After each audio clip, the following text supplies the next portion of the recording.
My first year, I was probably only working an average of 2 days a week and I wrote just under 50 mil. This year, we settled just under 61. We're looking at growing another 30%. I've never worked full-time. Even now, I still don't work full-time. Came back to the processes, and I know it sounds really simple, but it is just that simple. How little can I touch this file and have it still progress in a good time frame, essentially? I love hearing unique journeys, and yours is certainly that. You don't work 70-hour weeks, but you're still able to get a lot done. How do you do that? I started treating my life like a business as well. How many minutes do I have in a day, and what are they costing me? To be honest, it really was AI implementing that early. To do all that would take me at least an hour to type per file. Yeah. And it's done in 30 seconds now because I did spend a lot of time building it. There's a lot of dialogue about it taking over our jobs, but I think that for the people that don't adapt to it and don't integrate it into their business, you're probably going to lose your job. Sometimes you just got to get out of your own way. The juniors came to me the other day and said, I'm trying to get some more leads. So if you called the last 100 settled clients and asked them for a referral, and I said, why would I do that? And you called 10 and got like 8 referrals. 80% of my referrals now still come from my existing database. I'm like, I'm only just getting started.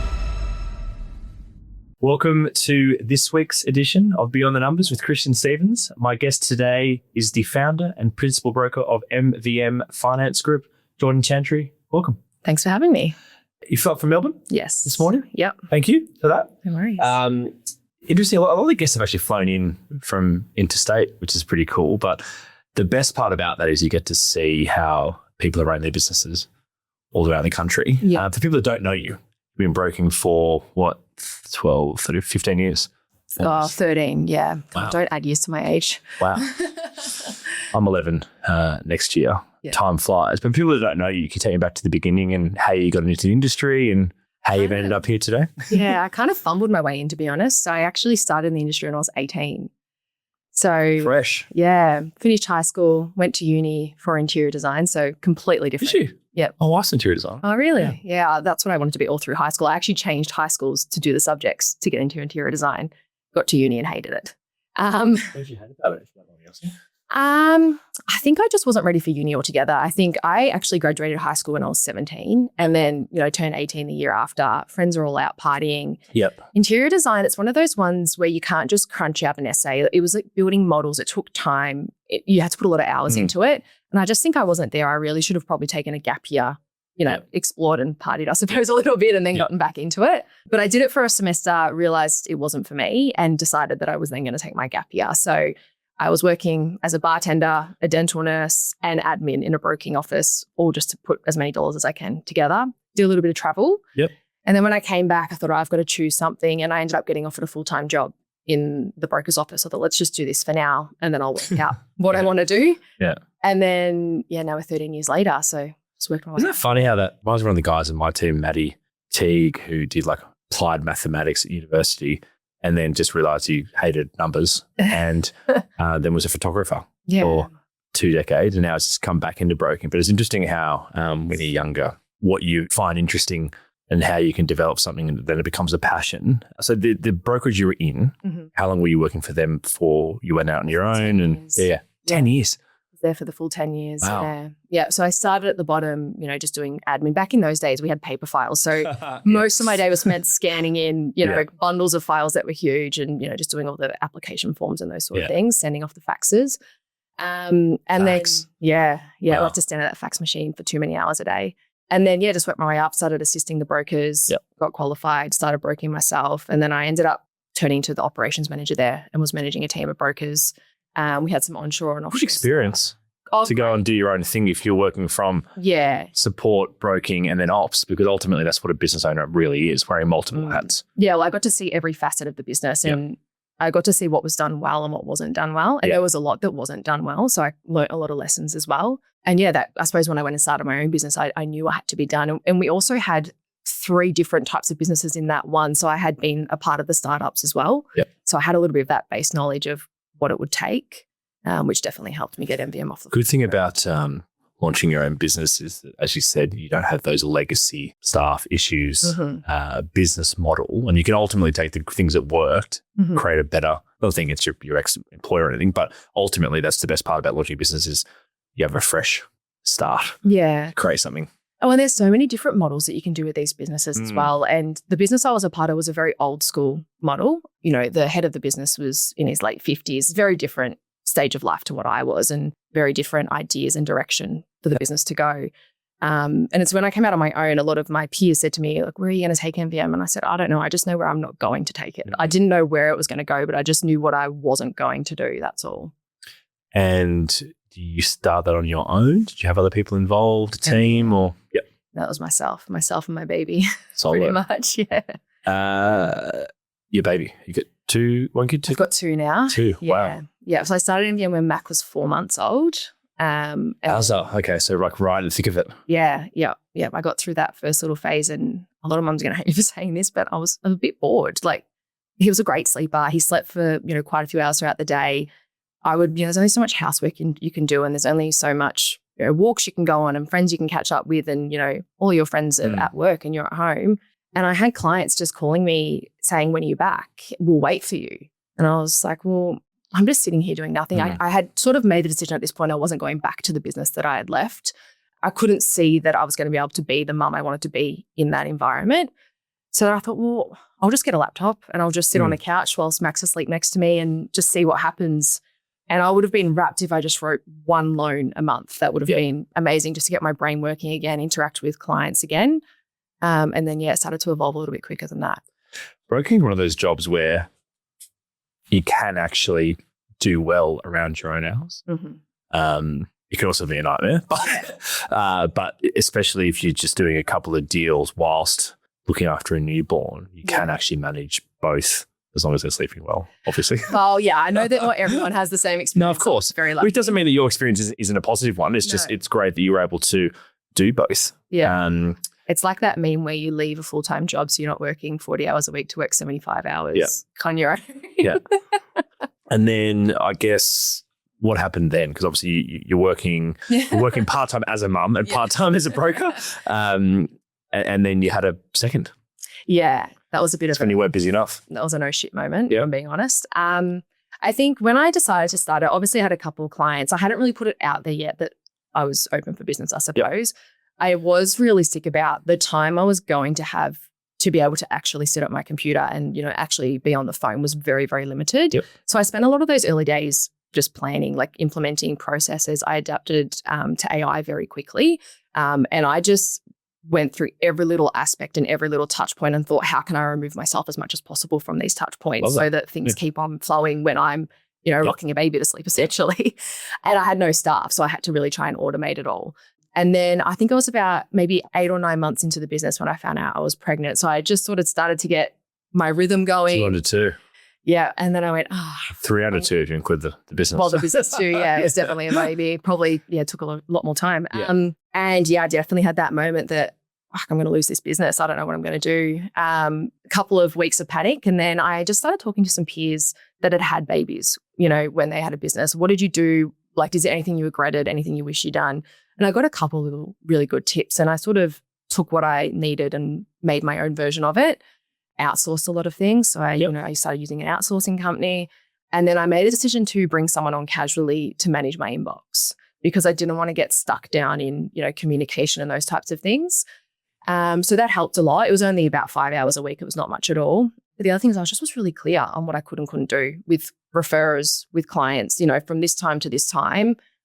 I'm going to be really limited with what I can do. I can't be doing 30-day settlements and those types of things. It's funny because a lot of the things you're saying is what, like I would be lucky enough to be surrounded by some really strong women in the industry, like Dana has been on here, Mel, and a couple of the others. Once they had kids, I don't know if this is my personal opinion, once they had kids, they became better brokers. 100%. And also what Dana said on her podcast is setting boundaries.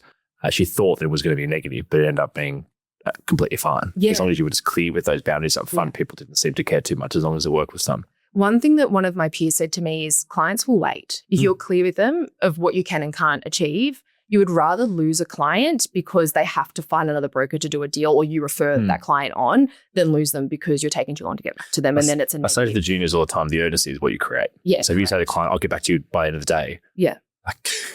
And you don't, then it seems like there's a problem. Yeah. If you just say, I'll get back to you in a couple of days, then they're not going to be following you up to wondering where the proposal's at. Biggest lessons from that transition, I guess, from PAYG to self-employed whilst having a couple other things on the go at the same time?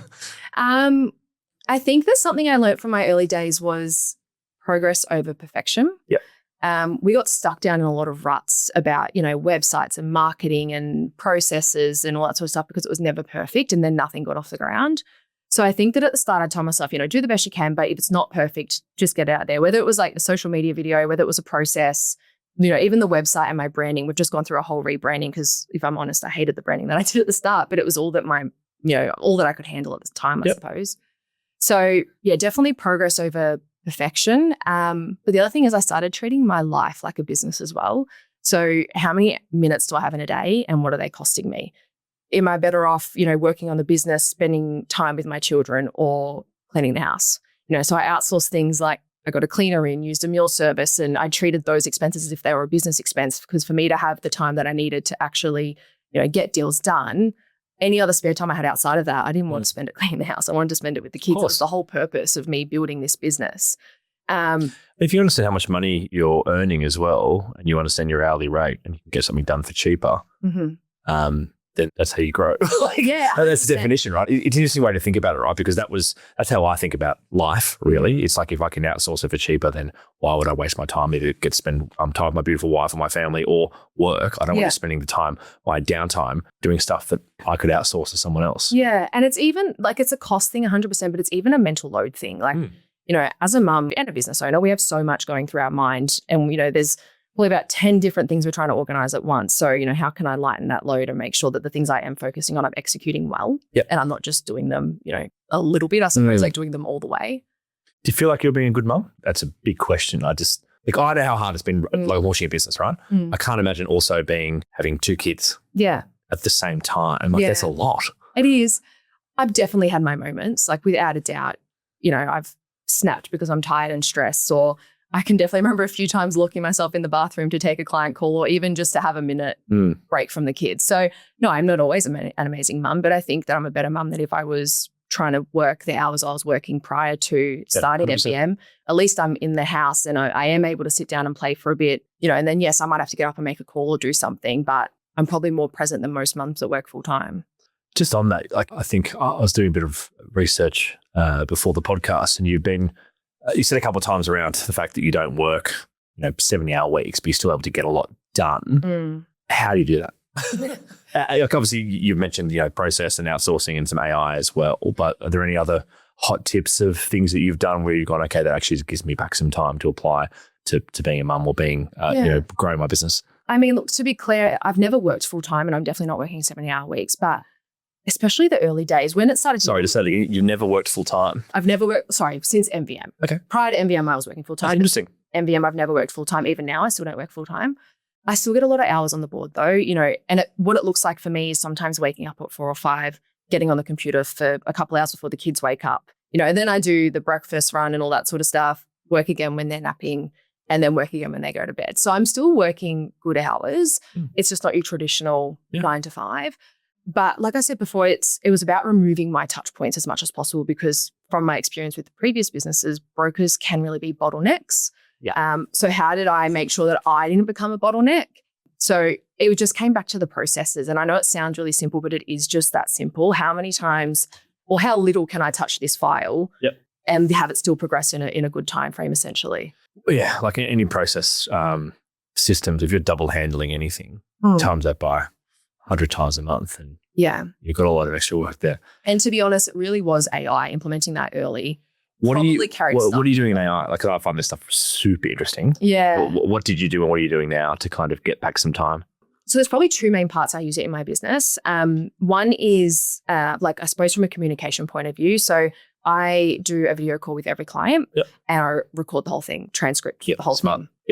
Before I hang up the call, I voice my notes for my broker admin support. So this is what we're doing with the client, this loan term, blah, blah, blah. And I voice it. It takes me 30 seconds after the call. It's all fresh in my head. Then the handover's it's done the already. Best it can be. Yeah. So there's the transcript, pass it on to admin. We've got a Have you built out like the way that you want the transcript to look from a broker notes or a compliance notes perspective for that handover? So I use Copilot and I've got all agents in there. So I drag and drop the whole transcript into one agent, and it's set up to give me a strategy email to the client. This is what we're doing. Yep. It also spits out the notes to my broker support. Yep. It also writes the file notes, and it also writes the lender rationale, because I've just anyone listening to this right now, like, it might sound pretty basic, but the amount of time you will save first, the amount of less errors you're going to have, and especially if you've got a team handing over clean, consistent, concise notes, 90% of errors, lodgement errors, are to do with the broker notes. Correct. Not being correct. Yeah, the handover. Such an easy way of getting so much more out of your day. That consistency piece as well. From then you go and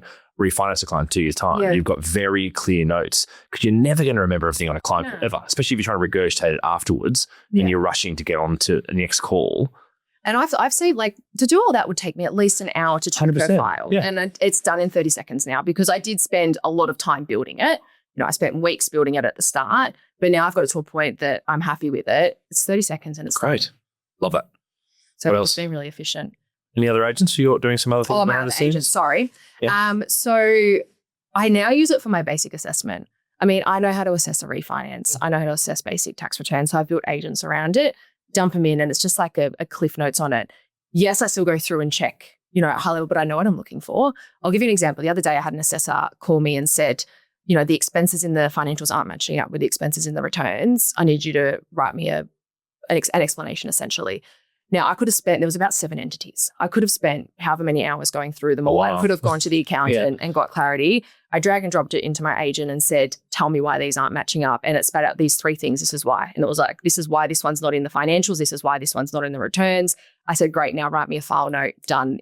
Literally within like 4 minutes, I had the response back to the assessor and the approval 15 minutes later. And also, if you can get back to assessor whilst they're working on the file to approve, otherwise it goes back to the back of the queue, and there's another 24 to 5 days, depending on your broker status. Like, it's crazy the amount of time you can save being able to move quickly whilst assessors on file. Yeah, and it's just saving my brain power for other things as well. Like I said, this is a mental load, you know, with the things that you have. There's definitely deals you've got to get into, you know, you've got to spend hours on. So there's deals that I don't have to spend hours on that I'm using AI to support that. Love that. Claude? I do use Claude. So I actually use Copilot because I'm on Microsoft, so enterprise agreement. But I use Claude for a lot of my writing. So whether it's social media or whether it's drafting certain emails, or, you know, I think that Claude's a bit better for that. It is. Yeah. I think we're scratching the surface in terms of like what you could do with it. I find it extremely exciting. Yeah. Because like it's a famous thing. Like, how do you grow a business without compromising on the customer experience? Yeah. Like, it's the biggest problem, regardless of how big your team is or what tech stack you've got. Like, there's always going to be problems there. Yeah. And it's just such a way of getting better capacity out of the team you've got, or the processes you've got, to then give yourself back more time to produce content, have relationships, or be the broker that you're supposed to be, which you often can't be because you're sitting by the computer or arguing with an assessor on MIRs. Yeah. There's a lot of dialogue about it taking over our jobs. And I just think it's not true, because it doesn't have the ability to do, you know, that conversation piece with the clients, the explanation piece. But I think that for the people that don't adapt to it and don't integrate it into their business, you're probably going to lose your job. I think of it enhancing, not replacing. I don't think of man versus machine. I think of just giving me superpowers in terms of being able to do 3 or 4 times the amount of work in a day, or manage multiple. Okay, I'm thinking of myself in my positions, like multiple businesses. Like, otherwise I'm doing everything 10% of shit. Like, I'd rather have dozen AI agents that are assisting me, like staff would be assisting me in different managerial roles, to ultimately be able to do 3 or 4 different businesses. It just comes back to using your time as efficiently 100%. As possible. It's also about educating yourself. Like, you know, I don't think I'm an expert at all, but if you genuinely want to sit down and upskill, you can do it. Like, AI will tell you how to do it. Yeah, exactly. Hey, look, I'm a beginner. How do I, you know, split it into beginner, intermediate, and expert over the next 8 weeks? What can I do to enhance my abilities as a broker to understand how to use AI for operations and content and everything else? Like, it's huge bonus. I even use it as a bit of a business coach. You know, this is where the business is now. This is where I want to be. What am I missing? Yep. Yeah. What do I have to do to get there? You know, what are the things that I need to implement? What are the strategies I need to look at? Love it. Yep. You know, and for that type of service, you're paying thousands of dollars. Yeah. You can even say, take the persona of these people. Like, you know, do some deep research on ABC businesses. Like, what opportunities am I missing? Or plug into your, you know, Instagram and say, you know, analyze my last 100 posts. Like, what am I, you know, could my hooks be stronger? Yeah. Are my videos boring. Yeah. And it's just really interesting, and like, don't hold back. Like, tell me what I need to improve on. Yeah. And it's the best kind of constructive criticism you can have. Yeah. I've just done it recently actually for my website. I said, like, from an SEO point of view, Yeah. how can I be improving this? Yeah. And the first thing I said was add an FAQ page and answer these questions because these are the most Googled questions. Amazing. And that's what I've got. And you could have gone, FAQ page okay, that makes complete sense. I don't know why I didn't think of that myself. But like, it's such, you would have paid an SEO expert a couple of $1,000s to come back and say exactly the same thing. And also then you can say, hey, here are the 20 questions, or we would say, here are the 20 questions, here's the answers. And it's done. And then you send that to your dev team, or you put it onto your website yourself, and genius. It's got to be off track here. I always, I love the AI conversation because I'm always looking for like that next thing. Reminds me a little bit of like when COVID hit and everyone started doing digital VOI and DigiDocs. And it was like the best thing that ever happened to our industry. I see the AI wave as the next best thing that's going to happen to our industry. I can see why some brokers are terrified of it, but like with anything, they're only terrified because they don't understand it. Correct. So if you understand it, then I think you'll be very excited about what's to come. What does your team look like at the moment? So there's myself as the broker. Yep. I have actually my sister working for me. That's nice. Yeah, it is nice. So what was she doing before? She's actually a nurse by trade. Okay. So she's got 2 boys similar age to mine. Didn't really want to go back to shift work, I suppose. It's a bit hard with minding children and that sort of stuff. So she does all my customer care stuff. So post-settlement, loan reviews, we check clients' loans every 6 months. Yep. She'll do all that sort of stuff. She's really good at talking to people. So that's like a perfect role for her. It's nice to be able to have family as well. Yeah. Because when you're kids, you can get busy pretty quickly. Yeah. And, nothing worse than seeing your family a couple of times a year. No. It's nice. Yeah. And we're in the same season of life. So, we just understand what the priorities are. I also have Nat, who's my marketing and social media. And then I've got now 2 offshore as of yesterday. I just hired someone else yesterday. Right. So yeah. The full Philippines? Support. In the Philippines. Yeah. 5. 5, yeah, as of today, yeah. What does FY27 look like? What's on the vision board? I feel like I'm only just getting started. That's good though. It is. In the last 3 years the business has been running, I've never had a stretch of working more than a couple of days a week. From Feb this year is when I'm now 4 days a week, and that's probably the most I'm going to do at the moment, just with the boys. They're only almost 2 and 3 at the moment. But yeah, I'm obviously fattening up the team a little bit. I'm preparing to increase my numbers, service more clients. We're doing a lot more marketing stuff, so a lot more social media. I've never done anything like paid ads or anything like that, so we're going to dip our toes in that sort of side of things. And it's pretty interesting. Yeah. I think just get the content one ticked off first. Yeah. And then you can go down any rabbit hole you want. Correct. Yeah. But yeah, it's incredible how many people you can get in front of if you understand how to get attention. Yeah. We live in an attention economy. If you look at the top brokers list or top brokerages list, ultimately they're building strong brands, or they're BDMs, really. Yeah. They're just front of house content and relationships. We're completely off track then. I can't remember what I was going to ask. Results. I haven't even asked you that. Business for 3 years. Like, what do those settlement numbers look like? Because there's an interesting one around like time spent to results. Because often people say, I'm working part-time, or I'm not working full-time, therefore I can't get the results I want. From my understanding, you did pretty well. Yeah. So my first year, I was probably only working an average of 2 days a week. Yep. And I wrote just under 50 mil. Amazing. Yeah, which I was really proud of, to be fair. Average loan size? Around about 6. That's a lot of transactions. Yeah, it is. Where's that business coming from? A lot of the existing database. I'm really good with my existing clients. I keep in contact with them. I've got a really good memory, so I know their kids' names. I know, their street addresses. And if I don't, I've got very extensive notes. AI does, or you? I do, yeah. But I think it's really important. It is. You just really got to have that connection with them. Yeah. So a lot of it was from my existing database. But the other thing was really interesting. In all of my years working in broking before that, I never put it out in social media that I was a broker. So when I did start MVM, I started, posting a little bit more and sort of putting out in the world that I was a broker. And it was just my personal network, like friends from primary school and high school that, messed around. I didn't even know you were a broker. Can you help me out? So it really tapped into my personal network a lot, which I'd never really done that because we never were short of leads. It was never, I never really felt the need to do that in previous businesses. Yeah. So a lot of it was from my personal network. And then over time, it's just, again, 80% of my referrals now still come from my existing database. So, Great. they're sending friends or family to me. Yeah. Instagram's not that much. Like it'd be less than 5% that I get from social media, and then the rest of it's from referral partners. No better marketing than positive word of mouth from happy clients. Yeah, well, I mean, they're the best leads. They're already, half. Always say you ask each of your clients for one lead, double your business. Mm-hmm. Okay, that sounds pretty basic, but it's not that hard to grow significantly, and they should be happy to refer you as long as you haven't stuffed it up. Sometimes you just got to get out of your own way and 100% be willing to just ask them the question. One of the juniors came to me the other day and said, I'm trying to get some more leads. So if you call the last 100 settled clients and ask them for a referral, and they said, why would I do that? Yeah. I said, because they're your happy clients and they're your biggest advocates. Yeah. When you called 10 and got like 8 referrals. That's so crazy, I said, ask. I always people are say happy to to help. myself, when I get to where I'm going, I'm never going to look back and regret those decisions that I made, whether it was posting that video on social media or embarrassing myself to ask for that referral. When you get where you're going, no one cares as much as you. No one cares. Literally. You couldn't tell me the last 10 videos you'd seen on socials. No. Like it goes in one ear and out the other. Yeah.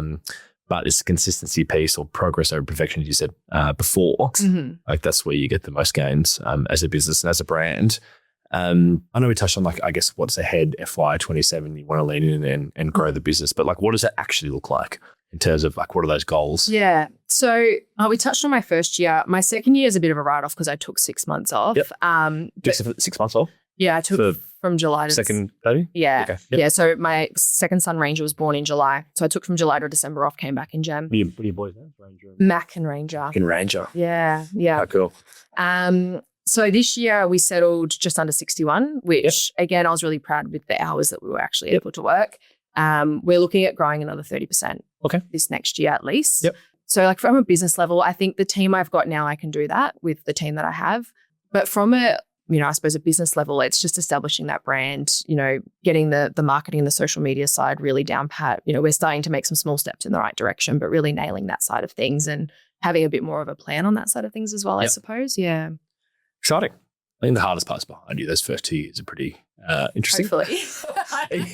Whenever you launch any business, regardless of how big it is, it's you learn a lot. Oh yeah, it was really hard. You naively probably think that it wasn't going to be as hard as what it was, and then you realise that you know absolutely nothing, and that you've got to adapt quickly. But also because of that pressure, then it normally makes diamonds. So and then all of a sudden it starts to grow legs, and you're just trying to chase. You're chasing your tail the whole time. All good problems to have, right? The best problems you can have is we have too much business, or 100%. We need to improve our SLAs because we've got too much engagement. Great place to be. Big learnings? What stood in your way? What are things that you've gone, God, I didn't see that coming? Because different people, different sizes of business. Always the little things that get in the way. And then I guess how have you overcome them? I think probably the biggest lesson of all has been that everybody does business differently. Everyone has their own success, because if I think about the business I came from, I would call that a very successful business. They wrote really big numbers, were very successful, never did any marketing, never did anything on social media, never did client reviews, didn't do a lot of things. And then you look at other businesses that are extremely successful and they are doing good marketing, good reviews. So I think that it was kind of re-engineering my thought process and I suppose forgetting the bad habits or forgetting how one business owner did it and just making my own. It's probably been the biggest lesson of all. And like I said before, the other thing is just treating my whole life like a business and really counting my minutes per day as currency and spending it really wisely. Do you reckon you got a bit of a niche for mums looking to be brokers? Maybe unintentionally. It wasn't really my... I know it's not your angle. Yeah. It's just an interesting one, because if you can provide the back end support and the processes and the knowledge that you have, it's interesting to I wonder how many women, because further to that is the reason why I'm asking that question is Dana mentioned that the biggest issue we have is not women in the industry, it's women staying in the industry. It's funny. I was looking at the other day, it's 1 in 4 women don't return to their previous employer after having a baby. And I just think that's crazy high. For how many talented women there are, not only in our industry, but in all industries, it's crazy high. I think that I've got 3 mums working for me at the moment. Yeah. My most recent hire was 5 months pregnant when I hired her. I think that I can... That's interesting, right? And I'll have to pick my words here carefully because I don't want to have an army of mums hating on me. But a lot of employers wouldn't want to do that. And it's just great. I think it's fantastic that you support that, that kind of culture of understanding that there's things outside of work and then that's a strength, not a weakness. I think that's the thing. I don't look at kids and pregnancy as a weakness. And I'll be really honest, I probably did before having kids, because I was in a culture where if we hire that or that lady, she's of an age of having kids soon, maternity leave, we're going to have to replace her. There was definitely conversations in the back office had like that. So again, it was like re-engineering my thought process, I suppose. But with this particular hire, I was having a conversation with her. She wasn't happy where she was. She had a 2-year-old daughter as well. So she had her hands full, 5 months pregnant. And I just had a real honest conversation with her. What do you want to do? Are you happy? She was actually an operations manager at a financial planning firm. Yep. Is that what you want to do? Do you want to stay there? Like, where would you go if you had any choice? And she said, I actually like broking, because she'd been doing a little bit of broking assistant in that business. So we just had a real conversation. Okay, what does the next 12 months look like? Obviously you're 5 months pregnant. How long do you want to have off? When you come back, what does that look like? How many days a week? And I just decided to look past the first 12 months and look at the next 5 years. And I've always been told when you find a good person, you create a role for them. Yep. And that's just what happened here. I knew that she's going to be an amazing broker. And, you can check in with me in 3 years' time and I'll say, of course. Eat your words. But between now and she's actually literally about to have the baby this week, she's launched my rebrand. We've done a podcast recording ourselves. She's redone all our business photos. None of them would have happened because I was understaffed. None of that would have happened without her. So She part-time? We have an agreement, so she works casual, as many hours as she wants. Yep. I told her that to do that role, there's an expectation you're probably going to have to work at least 15 hours a week as a minimum. But what I'm asking is it's great for you as well. Yeah. Because you might say, hey, I've got half a job here, which will develop into a full-time job. Correct. But I don't want to hire a full-time person and then twiddling their thumbs in the office. Yeah. Which is why a lot of people are like, I don't want to hire a part-time person either. Because of what's happening in the background, she's only part-time because of that. Well, so she can make her own hours around. It's smart. There was definitely some selfish reasons as well. Like I said, I had these projects I wanted to get off the ground and I knew she could do it in that time frame. And she did. She smashed it. But now I've taken her out of the market and I've got my next broker waiting in the wings for when I'm ready to bring them on. You've got some brokers? Or you her? No, I've got her ready to go, How's the Melbourne market? Because I've asked a couple of people, brokers, and I get wildly different answers. What is your opinion on, I guess, what you're seeing in your business and your clients? I mean, whenever someone asks me, are you busy? I always say yes, because obviously I work on such reduced hours that I am always busy. But I would say that the last 3 weeks, probably the first time since I started MVM, where I am actually quieting down. And it's actually been a blessing, to be honest, because it's given me the opportunity to catch up on a lot of, business level things. And the financial year is always other things there that you put off. Yeah. Different priorities for clients as well. Obviously the market's in a bit of a slump and people are hesitating a little bit. But as I said that, I mean, I got 7 leads yesterday. So there's definitely been a lull. But I don't think it's there to stay around for long. Just resi? Are you looking to kind of expand some other parts of the business? Or the previous business I was involved in, I have a lot of experience because I was the head broker there. I did all their commercial, private lending, development funding. Great. Business asset finance, everything like that. When I came to MVM, I think just the network and my personal network, stage of life, I attracted more resi because people were buying their homes and things like that. I've still always done, commercial and asset on the side. I've got a lot of self-employed clients, so that works well. But I think that where I want to take MVM is, get a couple of good brokers on and then I'll jump more into that complex stuff. I really love that, the commercial side, the business side of things. So I've let it go a little bit just because of the stage of where MVM's at, but it's definitely something that I'm going to ramp up. But, once I kind of get the resi side squared away. What does MVM stand for? Oh, I hate this question. I feel that asked. No, it's actually my son's initials. That's nice. It is really nice. I went through so many different names and just nothing was clicking. And mental load at that point was. Look, the name is what you make it, right? Like at the end of the day, like if I think of Uber, the only reason I don't. Oh, it's not that I don't like it. I love it. Yeah. But then Rangy came along and now it's quite aesthetically. If I look at the VAM from I'm always got a marketing mind on a branding mind, it looks good. That definitely played into decision making. Yeah. It was a good acronym. There's also not many names left. No. That's what I've realised. When we try to launch our business and the business has since, it's like trying to find something, a trademark or find something that wasn't taken by 5 other people already. And I just couldn't do very the hard cheesy either. Yeah. I couldn't do the corny, cheesy stuff. No. And the only, like I said, Rangy came along and I went, oh, crap. So my husband's actually a financial planner and I'm like, you need to create a business with his name to take off some of the mum guilt. Do you guys do anything? I'll probably if I can ask that. You guys do anything together? As in, will we start a business together? Yeah. I don't know. We just Or do you? I'm a big believer in so I just want on the record. I love my wife. Yeah. But the idea of working all day together takes the sexiness out of my relationship. Yeah. And I just want to come home and have something to talk about that's not a client file or something that happened at work. I think you need to have your own lives as well.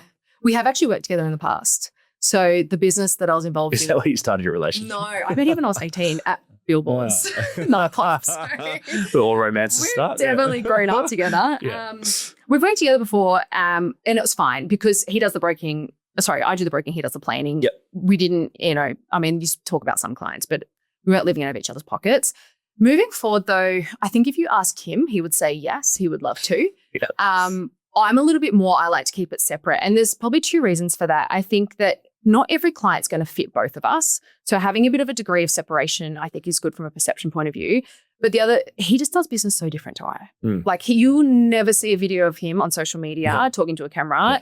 He just doesn't have it. It's just not what There's not many financial planners who would do it anyway. But yeah, he would do his marketing in other ways. Yep. And I just think that we can still be really good, great businesses that complement each other, support 100%. Each other. We don't necessarily have to be under the same thing, but I would never say never. We will see what happens. That's a no. That's Sorry, Daniel, I love you. I guess fast forward 5 years, what does the business look like? Oh, sorry, what do you hope the business looks like? Culture-wise, team-wise, results-wise? I think that there's probably a couple of things, I suppose goals for me from a personal level. I want to be able to, go on a family with my holiday and not worry about the business. So what that looks like to me is having a couple of brokers in the office and having a really strong team that I know I can step away from and have it not all fall apart. Leave yourself as key woman. Yeah, definitely. That's something that I'm mindful of. I want to double the business, both in volume, people, clients. Yep. Love to have an office. That's kind of the next stage. We're all working from home at the moment because we're all on just, such different hours. I think if I had an office, it would be fair anyway. But in the next 5 years. Kids come to the office? With the kids? Yeah. Yeah, maybe. We'll see. Unlimited hours. I was saying, because we're at a point where so many of the staff are either pregnant or having kids. And I almost want to have a creche at the office because it just makes no sense to everyone having their kids at different places. Yeah.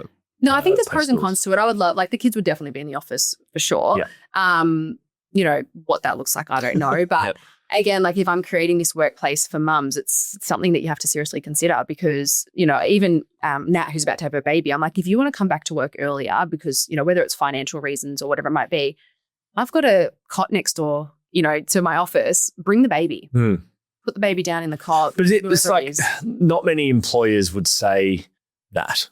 And I think because you've lived it, you understand that there's absolutely nothing wrong with it and it's completely normal. And that you can get unbelievable results from people if you understand that there needs to be a bit of push and pull. Yeah. And I just think if I think of all the women I've been lucky enough to work with over the last 10 years, they're absolute animals. Yeah.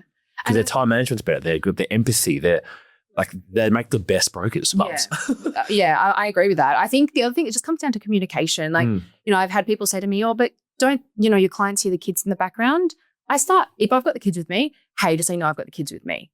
But I wanted to call and let you know that your loan's been approved. Or whatever clients said to me, I'm like, oh, it's fine.